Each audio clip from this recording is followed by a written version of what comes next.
Jack Wolfson is a board-certified cardiologist who uses nutrition, lifestyle, and supplements to prevent and treat heart disease instead of medication and surgery.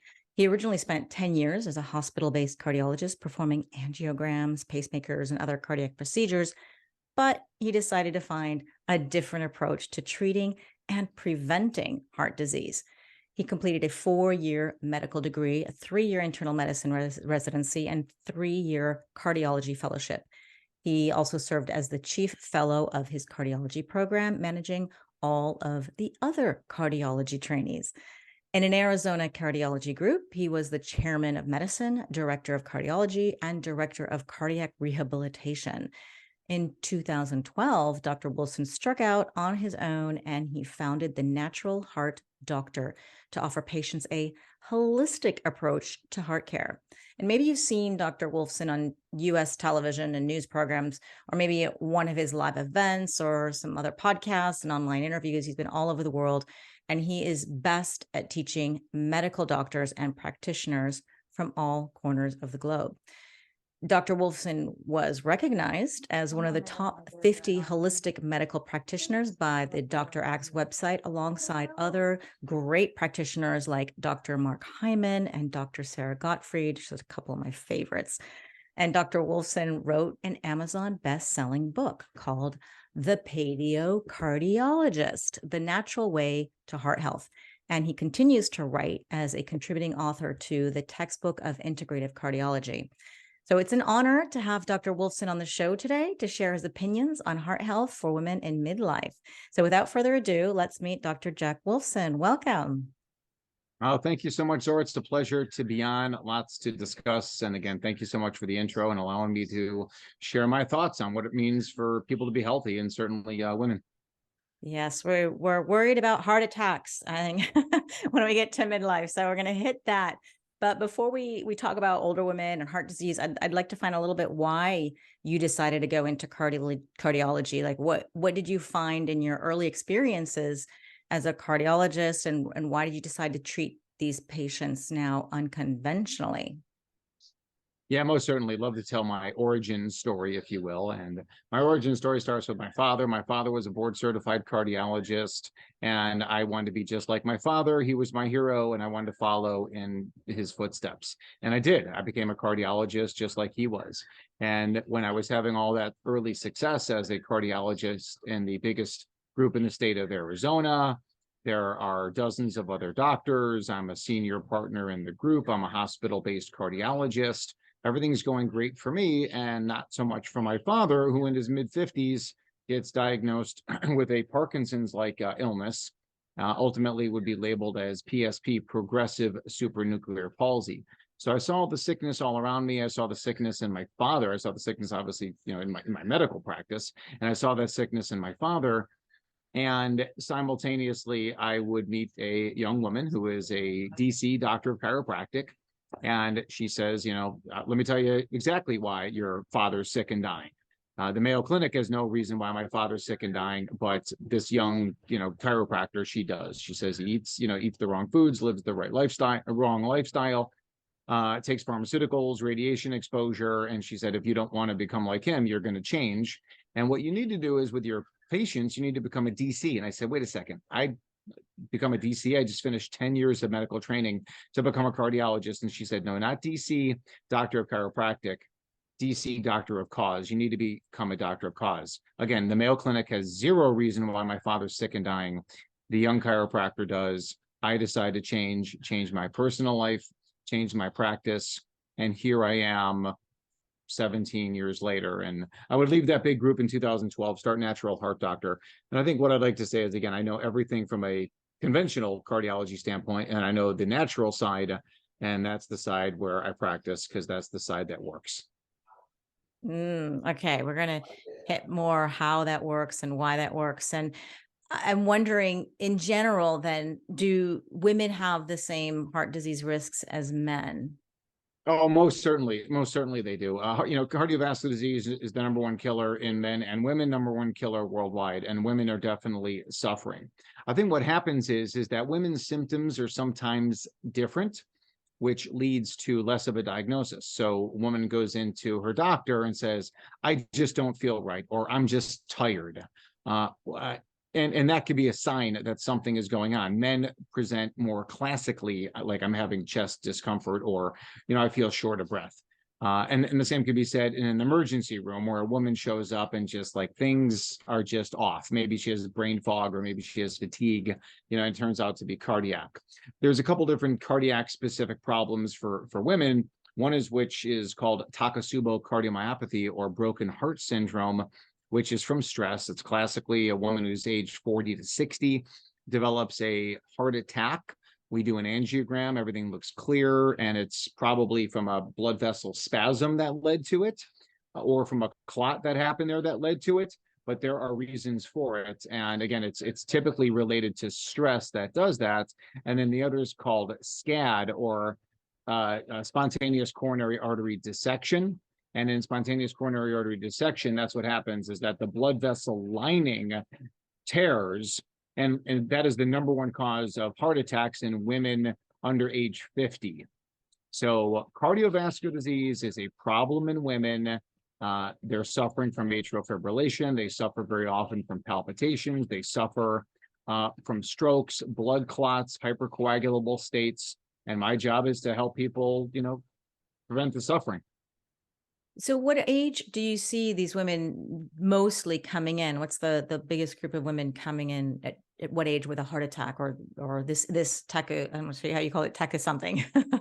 Yeah, Takotsubo. So that's typically SCAD, or spontaneous coronary artery dissection. Women should be aware of that. That's below 50. 40 to 60 is Takotsubo, but the garden variety heart attack in women is 55, 60, 65 years of age. There can be some genetic factors such as Lp(a), but Zora, I'm not a believer in genetics. I believe our genetics are perfect, right? I believe that we were born perfectly, and everything, all disease stems from man-made toxins. And I'm going to blame the men because the women didn't develop the pesticides and the chemicals and the poisons and all the electromagnetic fields that we are subjected to, right? The Wi-Fi and satellites and electrical towers. That's all man-made. So it's man-made poisons that did this. It's ultimately, it's not from genetics. We've lived on this planet for a very long time. In the biblical version or the evolutionary version, we've lived here for a very long time. Our genetics are perfect. It's man-made poisons that cause all disease. But what about the babies that are born with a disease or a problem?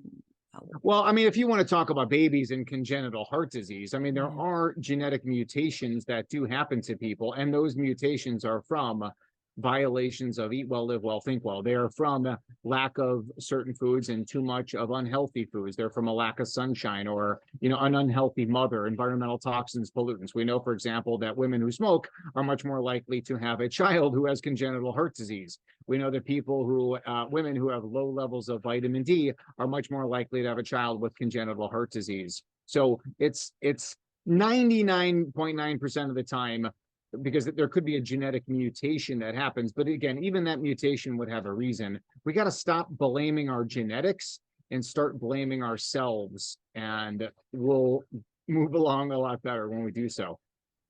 So it sounds like we blame a lot. Maybe we're putting a little bit too much emphasis on blaming the genetics, but it's just a very, very small percentage is what you're saying. Is that correct? It's a very, very, very small percentage, and we need to really take that out of the conversation, because what it does is just allows us to say, okay, well, there's nothing we can do about it, so therefore let's just swallow a lot of pharmaceuticals. That's going to be the answer, and that's really the wrong answer in that scenario. And unfortunately, it's just how the way the medical doctors are trained. So the same way I was trained is the way others were trained, in the sense of it's almost like, okay, well, it's all genetics, it's bad luck, you're just getting older. That's all just a bunch of BS. We can offer so much more to patients than that standard approach, because what happens is, if we tell someone it's just your genetics, well, that means there's nothing, that implies there's nothing they can do about it except for to take a pharmaceutical, and that's a really bad strategy. Okay. You mentioned something about the women coming in with the classic heart attack, without the classic heart attack symptoms that a man has. And I understand that there are different signs, and you mentioned some of them. Then actually they sound like a woman going through menopause, like menopausal symptoms. So how do we know the difference if it's a menopause or in hormones, or if it's actually a heart attack? And what are I there any think, other signs and symptoms as well that a woman should look out for? well, women also have chest discomfort and shortness of breath and some of the typical things that men do as well. But it's just for women, we just need, it makes sense, right? That we should take a good history on those women and really gain an understanding as what's causing their symptoms. And it may be hormonal related, it may be perimenopausal symptoms, it may be from environmental toxins, whether it's mold or pesticides or phthalates or VOCs. It could be they're being poisoned from carbon monoxide or radon. Like, there's a lot of different things that women can have symptoms from. But first and foremost, we need to make sure it's not an emergency situation. And I think that's where the mainstream medicine has been critical of itself, frankly, in the sense of, really taking women's symptoms seriously, because all the early trials that were done in the 1960s, 70s, and even 80s, they were done on men. They were enrolling the men. It was almost like the women were just not even counted, in those scenarios. And I think what we know, pretty much all cardiologists would agree that women suffer from cardiovascular disease, and we better pay attention. It's amazing. I'm 53 now, and most of my life, I thought I had this idea, oh, heart attacks, an older, overweight man, and women, the biggest killer I always thought was breast cancer or cancer or some kind. And then when I did my master's in gerontology, I realized they were showing the numbers, and then actually it was quite amazing. Yeah, women have just as much of a risk of heart disease as a man does, and that's the number one killer. So I don't know why I grew up with this stereotype, but it's something that I think it's not unusual, I think, in my generation to think that. So that's why those classic Well, symptoms, I think we always think of a man having that heart attack. it's just based on 50-year-old suppositions and 50-year-old studies and 50-year-old data. So and I think really in the 1950s it was the man, right? It was the overweight man who smoked and he drank too much and he was under a lot of stress at work. Like, that's the guy. The guy was Lyndon Johnson, United States president in the 1960s. It was Dwight Eisenhower from the 1950s, United States president. These are well-known, famous people with cardiovascular disease. But I think the world is infinitely a more toxic place, even compared to what it was in the 1950s. The hundreds of thousands or really millions of chemical compounds that we are being exposed to now on a daily basis, more so than ever before, that's just led to younger and younger and younger people having cardiovascular disease. Again, when you think about genetics, why our genetics aren't changing? They didn't change over the last 100 years. How can a woman best prevent heart disease? Because I think when we get our cholesterol numbers up, we get worried, and then we're worried about heart disease, and then we don't want to get a heart attack. We don't care really about a number. A number is a number, but it boils down to just don't want a heart attack. What are some tips you can give us to prevent that from happening? Yeah, the only way to prevent a heart attack is, through the process of eat well, live well, think well. Eat the right foods, avoid the wrong foods, live the right lifestyle, think the right thoughts. That's where the foundation of health really starts. And if we're looking to prevent heart attacks or cancer or strokes or being overweight or live our best life, our company is Natural Heart Doctor, the home of the 100-year heart, and we get there with we get that longevity with clarity and vitality is really what the key is. And mainstream medicine doesn't offer that. They offer the 80-year-old heart to women with a lot of different pharmaceuticals right up into the end of a sickness life, where it's a survive not thrive type of mentality.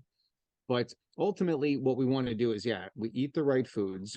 And this is another area where mainstream medicine has no training in nutrition. We get none of that in medical school, residency, fellowship. I did 10 years of that. We never talked about what are the right foods to eat, how important it is to eat clean seafood, how important it is to eat clean animal products, such as free range grass-fed beef or bison or fowl, healthy animals living a healthy life.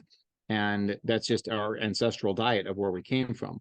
We always eat organic, get the chemicals out of our food. That's critically important in the 21st century world. And then avoiding certain things, right? Avoiding gluten, for example, avoiding pesticide rich foods, avoiding food, high sugar. Everybody would pretty much agree with that, especially processed sugar as opposed to honey or fruit-based sugars, which can be done in maybe lower amounts. So a lot of different things on the food standpoint, but it's also important to live well, right? It's critically important to get sleep and high quality sleep, and people aren't getting that. It's very important to get sunshine, and people don't understand the importance of the sun. People don't understand mold mycotoxins, environmental toxins, and specifically that's so deleterious to women's health. So there's a lot of things we need to focus on, but mainstream medicine, they don't get it. They just reach for pharmaceuticals. They blame things on genetics. They blame things on getting older. They blame things on bad luck. And it doesn't work. We know their longevity program, it just doesn't work. We need to live like our ancestors did, and we will have a lot of success. I have to tell people your book, The Paleocardiologist, goes into great detail about which foods to eat, which foods not to. And so I recommend people to go through the book. But I'm going to ask you a little bit about something that another cardiologist I had on the show talked about. We interviewed Dr. Muhammad Alo, and he told us saturated fat, bad. Statins are not that bad. They are here. Actually, he said they're very good here to control heart disease. When I asked him, hey, what about all of the negative effects that statins give? And there's all these books A and B and C, and he says all that's been debunked. And then he mentioned the only test that we need to look at is LDL. If that's over 100, then statins got to be something to consider. He mentioned calcium score tests, looking at ApoB levels, clearly scans, red yeast, rice, niacin, other like these deep testing and other supplements are a waste of time and money. They're not accurate at detecting heart disease or don't do anything for the cholesterol levels before it's too late. So, of course, he's an advocate of changing lifestyle and diet. He agrees about that, but he says in many people, it's not enough. And that's why we got to remove that saturated fat and get on the statins. What are your thoughts on this? Well, I guess I would say is that I was once an ignorant physician like the person you are referring to. The person you're referring to is just your standard mainstream cardiologist trained in the pharmaceutical model. It's not that whoever this person is and all the other cardiologists like that are not intelligent people. They are, in many cases, intelligent people, but they only know what they know. They only know what they've been trained to know. And the pharmaceutical industry over the last 100 years has controlled medicine, has controlled what we would like to think is healthcare, but they actually have turned it into sick care, where everything is a disease. And the answer to that is a pharmaceutical. So when we look at things from a common sense standpoint and we say, well, if our genetics are perfect, if we can run and we can jump and we can see and we can feel and we can make babies, and you look out into nature, into the world and say, this is a pretty spectacular place. It's a pretty spectacular place. And we are not genetically designed to be sick. We are designed to be healthy when we give our body the tool it needs. Pharmaceuticals are not part of that toolbox. Statin drugs are not part of the toolbox. Aspirin's not part of the toolbox. And the studies that show benefit, they are studies that are controlled by pharmaceutical companies. You've heard this, Zora, a million times. I've heard it a million times. Follow the money. It's real simple. Follow the money when it comes to the pharmaceuticals.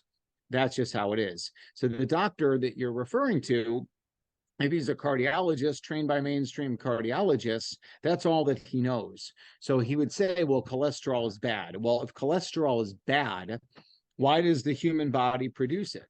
Why do all animals contain cholesterol? Why does a chicken egg contain cholesterol? Why does breast milk contain cholesterol? It's because it is one of the most nourishing food substances in the world. And we can't live without cholesterol. Cholesterol does so many amazing things in our bodies. What is LDL? Is that the bad cholesterol and HDL is the good? So if LDL is the bad cholesterol, why is my body making LDL? Why do all animals make LDL? It's for a reason. And the reason we make LDLs are actually, there's many different reasons, including the transportation of fat soluble vitamins, ADEK, the movement of energy such as triglycerides and necessary particles such as cholesterol. But it's also part of the immune system. So the LDL is an antioxidant, it's an anti-inflammatory. We can measure it actually as oxidized LDL particles, wonderful measurement. So LDL has a purpose, HDL has a purpose. And the answer is not to lower your LDL as low as possible by a pharmaceutical. We have the data on that from them that they showed us, and it doesn't work. Statins always have side effects. Statins always decrease the production of life-sustaining molecules. Some studies show that statin drugs actually increase mortality. They increase the chances of dying. So it doesn't do any good if they lower your heart attack risk by a little bit, if they actually cause you to die. Like that doesn't really matter. And I think also too, Zora, is that statin drugs lead people to a very strong sense of complacency. Hey, just take this drug and you'll be fine, when we know that people die. So it's not a matter of can we lower people's heart attack risk from 5% to 4.5%. It's how do we lower it to 0%. The standard cardiologists don't do that. And we do that at Natural Heart Doctor when people follow the plan. Give the body what it needs, take away what it doesn't. That's the strategy. And let me kind of wrap up. I'm sorry going off on this total rant here, but it's very easy for the medical doctors to condemn the use of supplements. Yet when I talk about supplements, everything comes from the literature. Now, I don't have a study on 5,000 people who took berberine, excuse me, and comparing them to a statin drug. No one's going to fund those studies. Big Pharma doesn't want to find those answers. So those answers will never happen. Now, there is evidence that berberine helps to improve lipids and improve blood sugar and actually maybe anti-cancer and anti-dementia, and helps to shrink the prostate size in men and help with women's symptoms. There's actually evidence of berberine against amiodarone versus atrial fibrillation, a common affliction, for people as we get older. But yeah, and niacin, for example. So niacin is being condemned by the physician you're just talking about, I guess, where he's saying it doesn't work. Well, the Coronary Drug Project shows that niacin lowered mortality.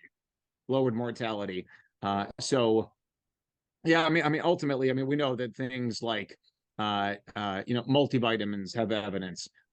Things that boost up glutathione have evidence. We know that magnesium, potassium have evidence. There's so much evidence, and just go to PubMed.gov. Go to the medical literature yourself. Don't believe me. Don't believe another physician. If you want, go right to the free database, PubMed.gov, that anybody can access from all over the world. Punch up your favorite vitamin or mineral and go read about it. It's a pity that doctors don't I guess read more of the literature and then prescribe this to their patients like you're doing. But I'm wondering, part of me thinks, well, why do doctors then prescribe the statins, and are they assuming that they're just not going to do the work, the heavy lifting in terms of changing the diet lifestyle, and just assume they won't do that? So you know what, you're better off taking a statin if you're going to continue living this lifestyle. Part of me wonders, assume people are like that, isn't statins or all these, any kind of heart medication, it's not saving lives at all? What we need to do is we need to think about pharma last instead of pharma first. We need to think about going after the cause of why people get sick, and to throw out a blanket statement against condemning the world and humanity and saying they're not going to change their diet. So I'm not going to spend time learning about diet as a physician.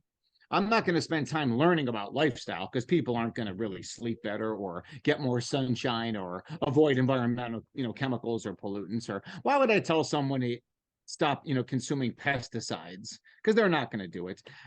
Zora, the answer obviously is that a lot of people will do that, and we need to offer it to them as soon as possible. So why don't more doctors gravitate towards this approach? Well, quite simply, one thing is that they're financially incentivized, right, to see a lot of patients very quickly. That's how they're reimbursed in the medical model. They're incentivized to do a lot of procedures. So cardiologists make a lot of money doing useless testing, like useless stress testing and CT scans, and we're incentivized to do that. And that is one factor. The second factor is that we are very scared of what our colleagues would think. Okay, so when I left the big cardiology group, there were a lot of people who were against me because of the financial model, but also because of when your whole life and your whole career is dedicated to one truth, it's pretty difficult to let go of that idea. It takes a really unique person to say, wow, what I just spent 10 years learning was a bunch of bullshit. It was the disease model. It was the sickness model. It takes a very strong person to do that. So a lot of them won't even entertain the thought. Okay, let's just take it to a religious standpoint. I am, for example, I'm a Christian. I am 100% sure that Christianity is my faith. It is my spirituality. I don't want to go to a lecture about Islam. I don't want to go to a lecture about Buddhism. I don't want to go to a lecture about Hinduism. I don't want to hear that. And whether or not it may be true, or these may be better philosophies, I don't want to learn that because my whole life has been spent in Christianity. Some people are exposed to it, and some people will come back and say, okay, well, I understand the philosophies of other religions, but I prefer Christianity. And some people will convert. But it really is that kind of, and that could be a political ideology. It could be a lot of different things. But unfortunately, and we kind of mentioned this before we started recording, if you and I are together and we're in Lisbon, and we're trying to get around Lisbon, and you're asking me for help, I don't speak Portuguese. I'm going to look like a total idiot in Portugal. So it's not that I'm a total idiot. I've never learned Portuguese. These doctors that you mentioned and others, they've never learned about nutrition. They've never learned about the thousands of studies that talk about the importance of sleep, let alone tried to instill those values on patients. They've never learned that information. And it's sad. It's sad. That's why there's so much sickness. So is there a time and a place for statins? I don't believe so personally. Is there a time and a place for blood pressure drugs? I personally believe so. But the idea always is to look to get people off of the blood pressure drugs.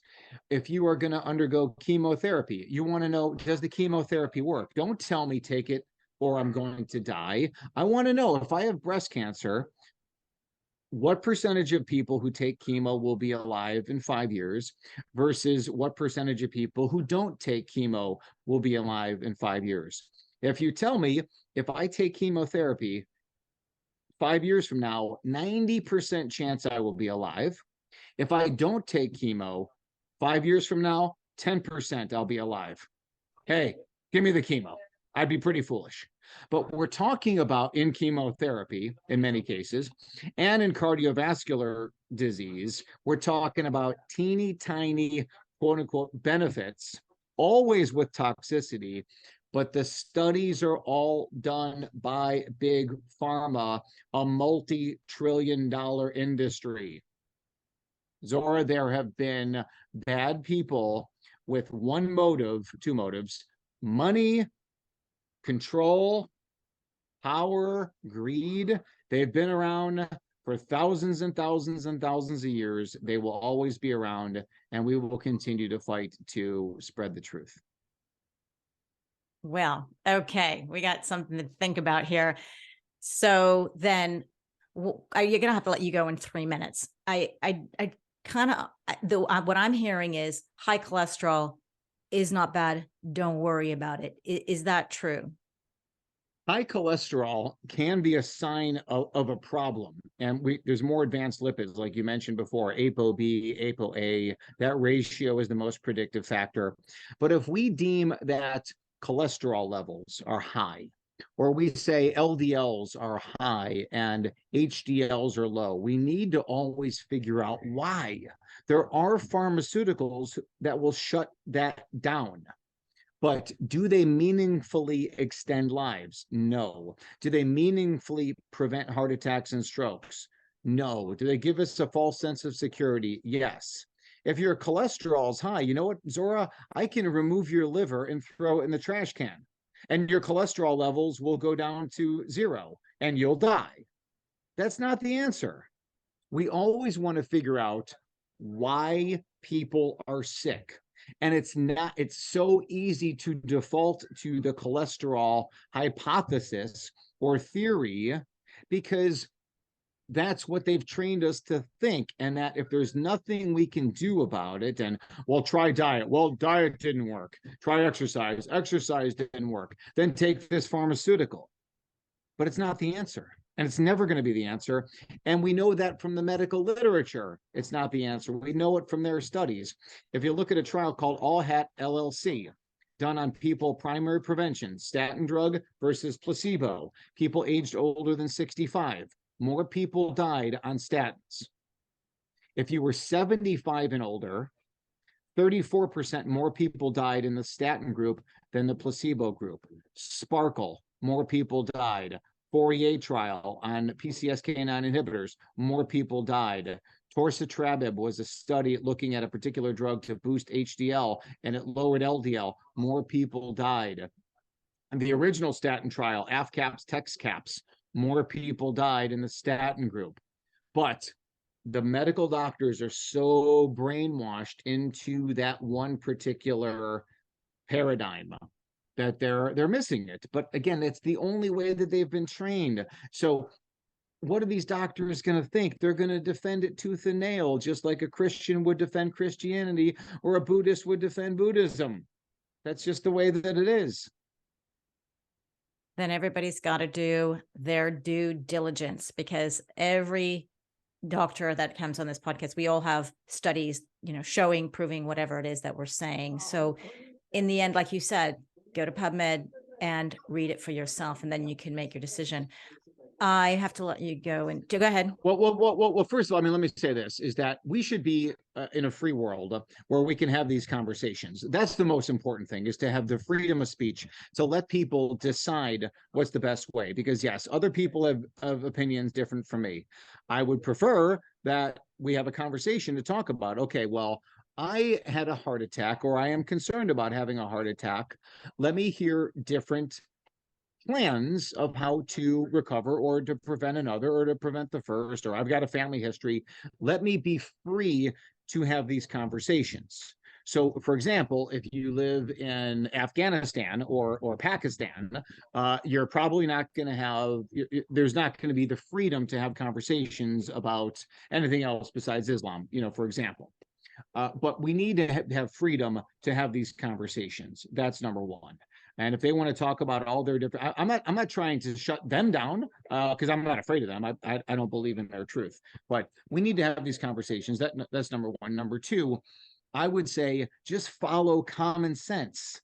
Do we really think that we have heart attacks because we are deficient in statin drugs? Oh, Mrs. Smith, you're 65 years old. You had a heart attack. Why did I have a heart attack?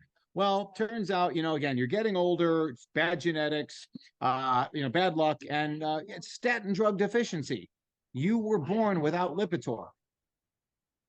Where does this come from? It's so counterintuitive. It's so not common sense that you need to swallow this tiny pharmaceutical, in order to save you. It's just such the wrong approach. And again, I did the other side. I did it for 16 years. It's just such a failed model. And people are struggling and they're suffering. But of course, they don't talk about the side effects in the mainstream literature, because at the very least, it's the pharmaceutical companies who control every study and every journal that it appears in.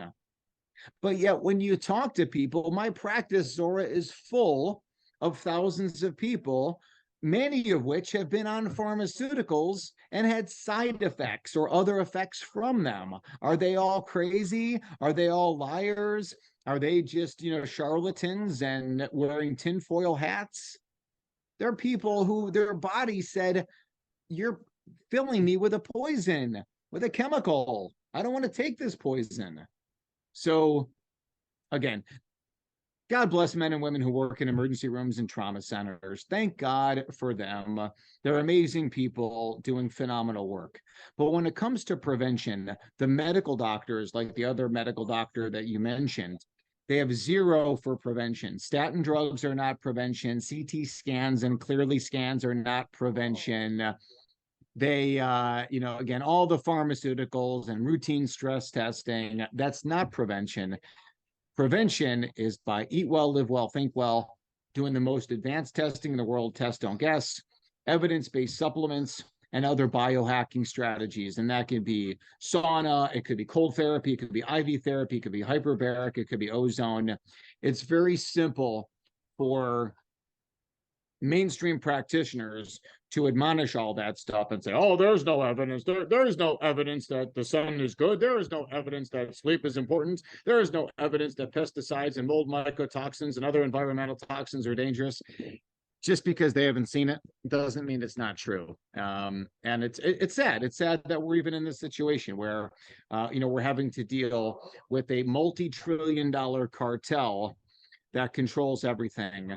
And anyways, I appreciate you allowing me to get my truth out there, and hopefully this will help a lot of people. But I'd be happy to talk again and dive into a lot more nuances and stuff like that, especially as we get into kind of strategies how to not only eat well but also live well, and the importance of think well, because so many women struggle with stress, anger, anxiety, depression. We need to talk about why so many women are in horrible relationships. And when you're in a horrible relationship, you're in big trouble. And there's no pharmaceutical for that. There's no Prozac for that. There's no shock, therapy for the depression that's going to help you. You have to figure it out. Another thing, real quick, regarding, for example, atrial fibrillation and ablations. We know that people who have atrial fibrillation, they're at much higher risk of cancer. AFib doesn't cause cancer. Whatever causes AFib also causes cancer. So you can ablate the AFib away, but they're still at cancer risk. Actually, they're at increased risk because now you've radiated them through the ablation procedure. There's a lot of different ways we can help people, Zora, and I'm happy to share that information with you in the future. We must have a part 2. I still have so many questions. So you'll have to come back. I would love to get you and Dr. Olive together, because I can hear his voice and I would love to have that would be a dream, but we're going to have you on again for sure, because I still have questions about women and thyroid and the plasmalogens. It'd be great if you can take a look at that, and the fatty 15 I asked you about, and the brain and what that has to do with our heart health and the cholesterol. Many questions I have, but I know you have to go, so I'm going to respect the time. If people want to find more about you, they go to thenaturalheartdoctor.com. Go to naturalheartdoctor.com. And then also, we've also got my book. It's available. It's called a Free Heart Book, where you can get the paleocardiologist, the natural way to heart health. So it's all about natural strategies, including nutrition. That's going to be the strategy to help people. And ultimately, myself and a pill-based physician could say, well, okay, let's try all these different strategies, plus pharmaceuticals. One could try that approach, should they, want to, but do not rely. It's not something I recommend, but certainly do not rely solely on pharmaceuticals. You're not going to live long. That's proven. It's proven. Great. I highly recommend people get your book. That's your homework, guys, when you're listening. Get the Paleocardiologist, the book. I'll have the link in the show notes. Read it, then come back, and you guys are invited live to discuss it with us as well and ask your own questions. You can find Dr. Wolfson on social media and Facebook, TikTok, Instagram, The Natural Heart Doctor. I'll have links to all of these. Before I let you go, are there any last words for a woman going through menopause? It's going through menopause should be a good thing. It should be a rite of passage. Women have done this since the beginning of women, right? Whether it's the biblical version, Adam and Eve, like Eve went through menopause, or, again, the evolutionary version, however we got there, animals in the wild who go into menopause. It should be a good thing. If you are struggling with menopause, there's a reason. And it's not because we need to replace your hormones. It's because of violations of eat well, live well, think well. Eat the right foods, live the right lifestyle, think the right thoughts, healthy relationships. Advanced testing is necessary, evidence-based supplements to support those areas of need, other biohacking strategies. That's the reason. Menopause should be just another beautiful phase of life where you were a woman in old tribal society, and now you're kind of one of the gray-haired women of the tribe, and they were not struggling. It is all from man-made, poisonous, unhealthy lifestyle. Thank you so much for your time, your wisdom, your tips, and I can't wait to have you back. Thank you so much.